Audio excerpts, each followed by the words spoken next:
Oh, hold up. He's right there. Oh my gosh. He boiled on it. Come on, he's right there. You know what? I'm gonna come back with a punch rig to that area. I bet the fish will still be there. We are back now to the area that I missed one twice. Let's see if he wants. Yep, he did. He wanted that. Over the last decade, I've caught fish in every corner of North America.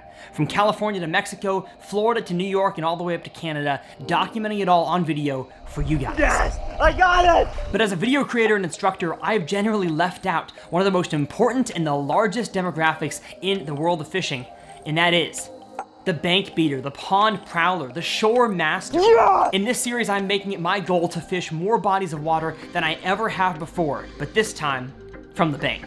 My name's Tyler, and this is 100 Ponds.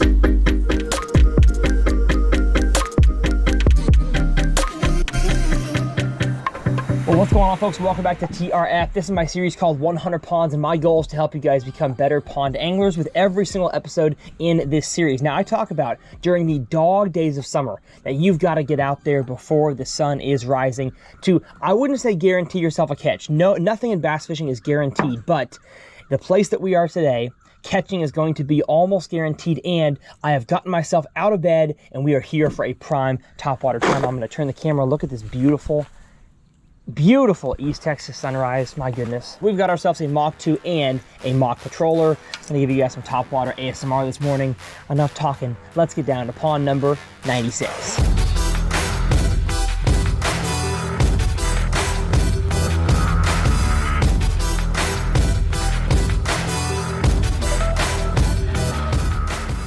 Now, walking down to pond number 96, you can tell here we are in the middle of farm country. This is a cow pasture, and it is your classic farm pond fishing. And the great thing about Texas farm pond fishing is that usually these farmers and ranchers take pretty dang good care of their lakes and their ponds. So from what I've heard, fishing in these ponds we're gonna fish today is pretty dang awesome. Ooh, can't wait to get blown up. I'm fishing today with my friend Hunter. Hopefully we can show you guys some big old giants. As far as conditions go, we always talk about what the pond is like we are fishing. It is a farm pond. Water clarity is honestly relatively clear for this kind of a bottom composition. It's red clay. We've got some vegetation in the water. Of course, we've got shad and bluegill, but I'm not sure what the max depth on this pond is. I don't assume it's very deep. Now, one thing y'all could probably see on the drone shot just now that I won't be able to see until I film the drone shot here in a bit is that it looks like the bank slopes down, at least on this side, pretty slow here. So a farther cast out there in the middle, even with a topwater, might result in a fish just because the water's pretty shallow. For what I can see here at sunrise, water's pretty shallow, pretty far out there. The sky conditions today are 0 wind and, from what I can tell, almost 0 clouds. So today is a sunburn kind of day. We're hopefully going to catch some fish and get out of here before it gets too bad. I'm surprised I have not gotten a bite yet in the 75 yards I've gone down the bank here. I am surprised. Okay. Well, as I walk the bank here, lots of bait fish scattering from the bank here. Yeah, tons of small minnows. Maybe the patroller I'm throwing is too big. I wouldn't think it would matter, but you know what? Maybe these fish are smarter. Never mind. Here he is. There he is. Got one. And he is swimming at me. Don't think he's very big. No, he's not. He is not very big. Get your butt in here, buddy. Get your butt in here. You qualify for 100 pond success. Hey-o. Beautiful quality fish, just not the size I'm looking for. And that guy there was waiting for a small bait fish to come by because he exploded on it the second it hit the water. There was nothing about the action of this bait that that got him to bite. He was just there and wanted to eat. But that, folks, is a 100 pond success here at pond 96, technically. But of course, we're not stopping there. There's more fish to catch today and more things to teach. That guy did come on a point, so it's the only actual, like, different contour that I fished so far today. We have a corner in the dam, which is nice, deeper water, but that was a cast to this point here that resulted in a fish. So always pay attention to points. I've got a video coming out soon on points. If you want to hedge your bets at any pond or lake, a point is the best place to fish. And we've got 2 of them, it looks like, one here and one over there. So hopefully we'll catch another one here in a second. Now, the biggest thing I'll say about plopper style baits is that your speed matters of retrieve and your rod tip position. So the same retrieve speed with rod tip here versus rod tip here will result in totally different sounds. And if you're having trouble getting your patrol or top water to actually plop on top, raise your rod tip a little bit and go a little bit faster, and you'll find more success that way. But look at that sunrise, folks. Ain't God good? Look at that, man. Oh, there we go. Yes, sir. Pretty much out in the middle. And Hunter was telling me a second ago that it seems like when the sun is just actually rising over the trees is when these fish get most active, not when it's like super dark outside. And that fish definitely hit the snot out of it. Thank you, my friend. Beautiful. 2-pounder, super chunky, great genetics, farm pond specimen. And Hunter said the max depth in here he thinks is 10 feet. So basically anywhere I cast with this water clarity and how calm it is, a fish could definitely come up to eat it. So I'm not gonna discount casts out into the middle today because I know fish can come up to eat this thing. And I've proven it with that catch right there in probably 6 feet of water. Man, they are knocking shad out of the water. He's definitely right. They get more active as the sun pokes up, but they're not really hitting top water. He's casted a few that are actively feeding. I've casted a few that are actively feeding, and they're not really hitting this. So I've got an idea. Oh, there we go. Little guy, get him out of here. I think the best course of action is going to be putting away my topwater rod and grabbing something subsurface that I can move a little bit slower. The first of which being the thunder cricket. Now, is bluegill the best color for this situation? I'm not sure because I see a lot of bait fish. So I'm going to see if I have a white one. It looks like I do. And it's 3/8 ounce. Heck yeah. Bluegill would probably catch them, but I want to do my best to match the hatch. As with every Hunter Ponds episode, they are all sponsored by Evolution Fishing, the tackle bag and tackle boxes you see here on my channel. I've got a discount code TRF20 that saves you 20% on your entire order, and they've got some awesome stuff they just launched for next year, calendar year 2025, and I'm excited about the brand new tackle bags they have coming. So if you're a big supporter of the channel, I appreciate that. One of the biggest ways you can keep supporting is by helping the companies that give me a living. So I will leave all my favorite Evolution stuff down in the video description. The holidays are approaching faster than you might think, and somebody in your family needs a new tackle bag. A bait that we did not design to be a chatterbait trailer, but it works fantastic for it. Has slowly become one of my favorite little finesse trailers. Just shimmying on there. Come on now. First cast, I bring back some clean vegetation, so that's good to see. There's some good grass in there. I'm still testing out vibrating jig rods. So this here is the Custom Light 7.4 medium heavy moderate fast. I was using the 7.3 medium heavy moderate fast, but I just want to see if a slightly longer rod, at least when I can stand, so in the bass boat and on the bank, gets a better hook set. Definitely not my favorite kayak vibrating jig rod, but I want to see if it works for standing applications. It is shallow out there, holy cow. No wonder I'm getting bites on a topwater out in the middle because it is not very deep. 4, 5, oh my goodness. It's like 4.5 feet deep out there. It means I'm keeping my rod tip up to make sure that bait gets out of all the vegetation and snot down there. Just like the plopper, your rod tip positioning and speed matter with reaction baits like a spinnerbait or a vibrating jig. What I'm feeling right now at almost every cast is that I start my retrieve, and for the first maybe 15 yards, there's nothing, and then I hit some kind of ridge where the grass is, and I collect it almost every cast. So that's good to know. There is some kind of contour out there. When it reaches the edge and drops off, that's probably where the majority of bites are going to come, is on that drop. And I feel like with the conditions we have, how calm it is, and these fish are eating bait fish, that I need to be throwing either a tiny swim bait, extra finesse, or a soft plastic jerk bait, which honestly I'm real close to even giving up on the vibrating jig this quickly and just going straight to that. You know, folks, I'm trying to become better at making faster decisions about what lures to throw and why, and if something's not working, switch it up. And even though I only fished this thing for about 10 minutes, I really feel like this one right here, the caffeine shad, just based on what I'm seeing and the conditions and the fish blowing up on shad, but they don't seem to want to chase something fast like a topwater or a swim bait or a vibrating jig. I think this will get them going. Let's see if the greatest skunk buster of all time for pond bass fishing can secure us the bag. I'm thinking yes. That's what I'm thinking. The old weightless jerk plug. Come on now, baby. This rod feels so small. A 610 compared to the 7.4 I was just throwing. Vastly different. No, not a fish. Not a fish. False alarm. Well, actually, my tail's gone. Like the little bulb on the end is gone. So maybe that was a fish. It was. I knew it. I knew it. You little stinker.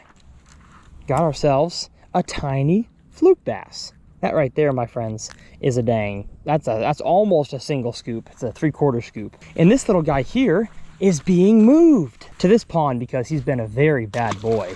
I only kid. We are doing pond management, so they told us any fish that are real small to bring to this other small pond over here. I'm not sure if that's to make this into like a kid's pond or just to do some pond management. And instead of eating them, might as well transport them to die later.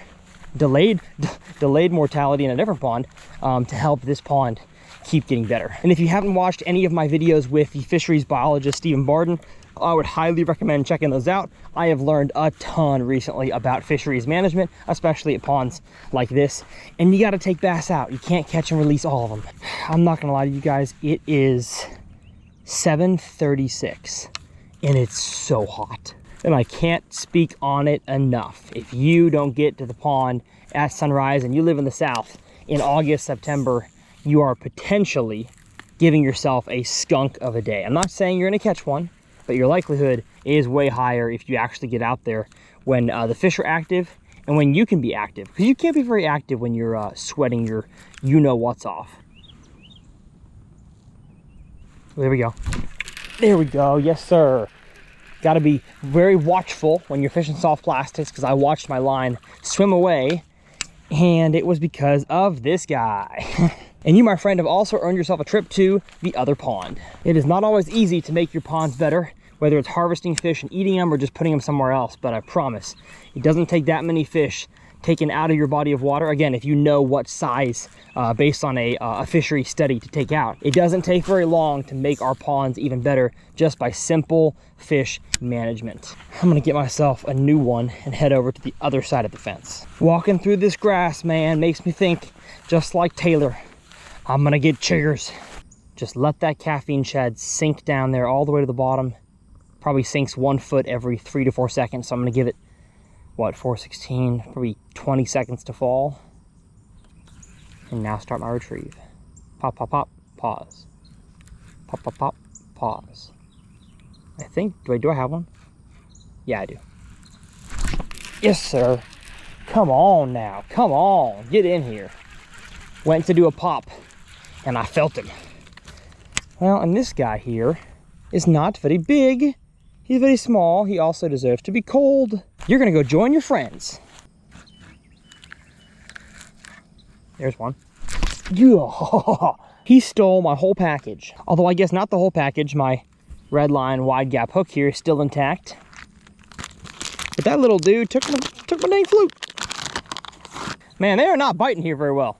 Let's call an audible and go to the other one. Now, because this is my series and I make the rules, that pond was not the real 96. It was only halfway to 96. Let's call it 95.5. Because on this property today, we have access to a few other awesome ponds. So we're gonna head to the true pond number 96.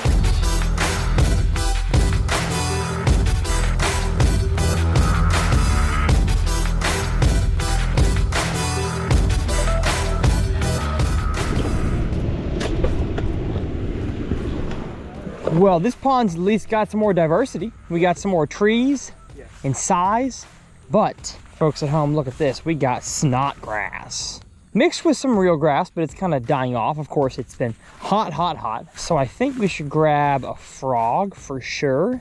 And I wonder if you can punch. I'm gonna get a frog first. Do I have one though that is not popping? And if I don't get any bites on this thing, or if I do get bites and they miss it, I'm definitely gonna try to punch this stuff. If I even have any like big weights though, yeah I do. I got a few. Let's see about the weighted mat frog. I'm seeing bluegill as forage. Of course, tons of aquatic vegetation. And so I'm trying to see if these bass, especially during this time of the day, are even underneath this stuff yet, or they're still roaming around on the edge. So you'll notice I'm not retrieving a frog in the normal way. And the number one reason is because this is not a totally normal frog. It has a weight inside of it that causes it to sink lower into the snot grass, or we call it here the cheese. And to a bass that is sitting underneath looking up, it is, I think, easier for them to find a heavier weighted frog on top than a lighter one. And with this kind of frog, you don't have to actually retrieve it like a frog with the walk back and forth. You can kind of just slowly pull it. And with this kind of, ooh, hello. Hello. All right. And with this kind of frog, you don't have to actually retrieve it like a frog with the walk back and forth. You can kind of just slowly pull it. And if there are bass around, they will show themselves and usually end up missing it. So you got to go back there the next time with something else. But I don't have 2 braid rods. I only have 1 braid rod. So I'm going to have to come back through with the punching setup if I find a good area where maybe I missed a few bites. And while it wasn't a big one, that does encourage me that there are bass underneath this stuff right now. And if I get to missing a few bites, I'm going to be switching to the punching setup in a lickety split. That's the problem though with this frog, is that it sinks. And so I don't want to actually have it sink into the holes that the bass create. Oh my gosh. What are you doing, dude? That is one aggressive but bad with aim bass. There he is. There he is. Yes, sir. Oh man, about a 2-pounder, but that is encouraging. I think we're gonna catch some fish doing this. So props to y'all who stuck around for this second pond here. I mean, the second half. There's a good edge of hydrilla you'll see on a drone shot here, kind of lining the entire bank of this pond, and there's snot grass outside of it and snot grass inside of it. And I feel like that area is a pretty prime area to throw a punch rig.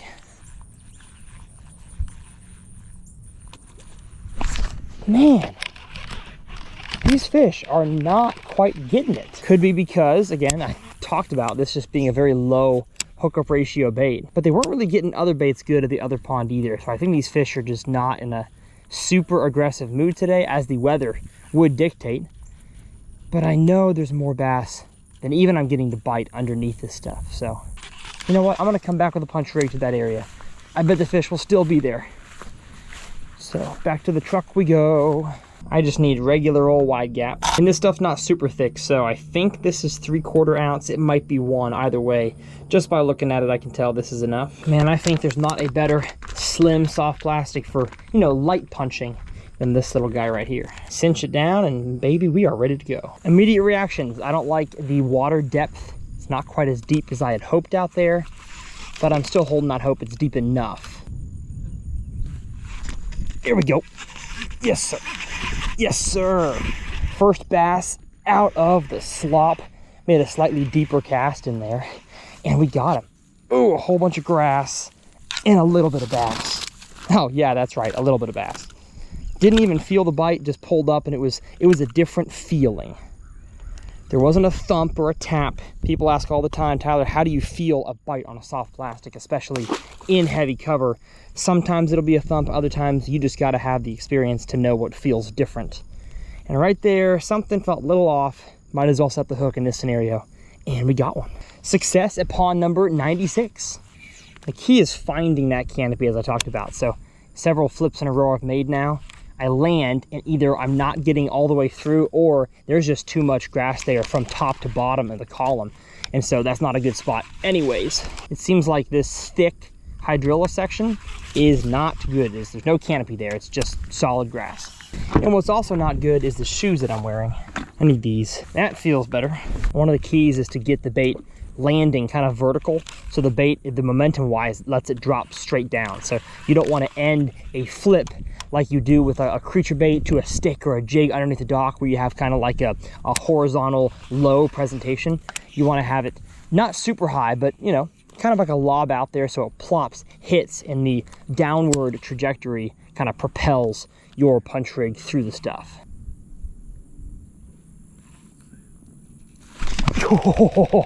That was on my 3rd or 4th hop. Something nailed it. Goodness. And that was in the thick hydrilla in the middle. So I think there is a canopy. You just have to find it. Some areas are going to be thicker than others. That's why you really got to make a whole bunch of presentations. There he is. Yes, sir. Okay. That was legitimately it. There was too much gunk on the bait. And the fish said, that does not look natural. But as soon as I took all the gunk off, flipped it in there, Mach craw to the face. Wow. My hypothesis was correct. And now I've got a whole bunch of snot. Well, there's really not a whole lot of fish in there. I feel like if these bass were ganged up in there, I'd be getting more bites. But at least I'm catching these fish and not missing them like I was on the frog. We are back now to the area that I missed one twice. Let's see if he wants. Yep, he did. He wanted that. Haha! I told you guys he would still be in the area, and more than likely this is the same exact fish that was biting me earlier. One flip in there, nice and subtle like with the punch rig. God, didn't even have it on the inside of the mouth. He swiped at it. Thank you, little guy. See ya. Well, that was cool. Called my shot there. Man, almost every cast that I make, I feel like is going to go into a canopy, but half the stuff out here is just totally choked to the bottom, and you can't really tell just by looking at it. So I know I've said it before, but I'll say it again. This is just a repetition thing. You got to make so many flips, so many roll casts, so many presentations to find a good area. And I was hoping that I'd find some, maybe, you know, schooled up together in little holes, but hasn't been that way, and I blame the clouds. If it was bright sun outside and no wind at all, we have some clouds and wind now, I think this bite would be a little better. All right, forget this. We're gonna go get ourselves the best bait for this time of the year. I'm sure you're sick of seeing it, but that is the drop shot.